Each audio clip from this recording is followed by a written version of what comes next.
Hi guys! Kakatapos ko lang magpagawa ng flower bouquet kay Mrs. Kasi ngayong araw ng Sabado namin, gaganapin yung early birthday celebration niya. Simple lang kasi wala naman yung family ko at nasa bakasyon. Wow! Kami lang ng mga tropa, kaibigan ang magse-celebrate ng birthday niya. Hindi niya alam ito. Ang problema ko, dapat ang ibibigay ko ay money bouquet. Kaso nga lang, yung ipon ko hindi umabot ngayong araw na ito.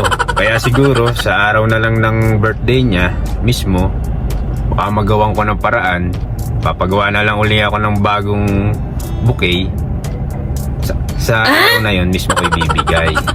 So ngayon, habang naghihintay tayo, kasi medyo matagal daw, mga 30 minutes pa, kasi ngayong araw lang din mismo ako pumunta, bibili muna tayo ng cake tsaka yung paborito niyang crispy ulo. Wow!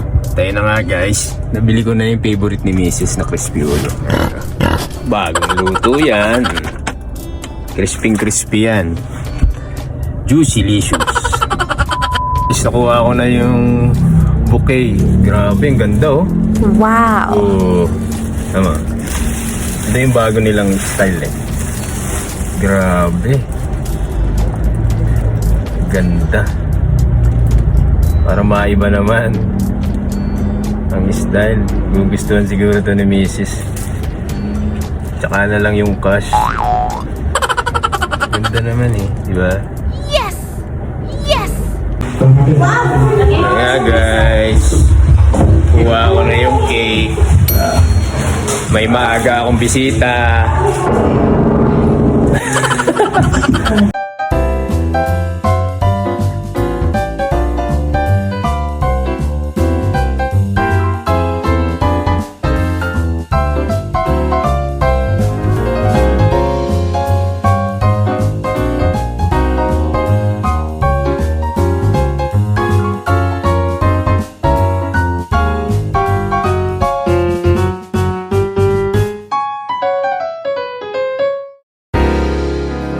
Ayan guys, kukunin ko na yung bouquet ni Mrs. Kasi hindi ko muna ito binaba. Para naman medyo surprise. Bibigay ko na. Kasi naligo na siya. Sana magustuhan niya.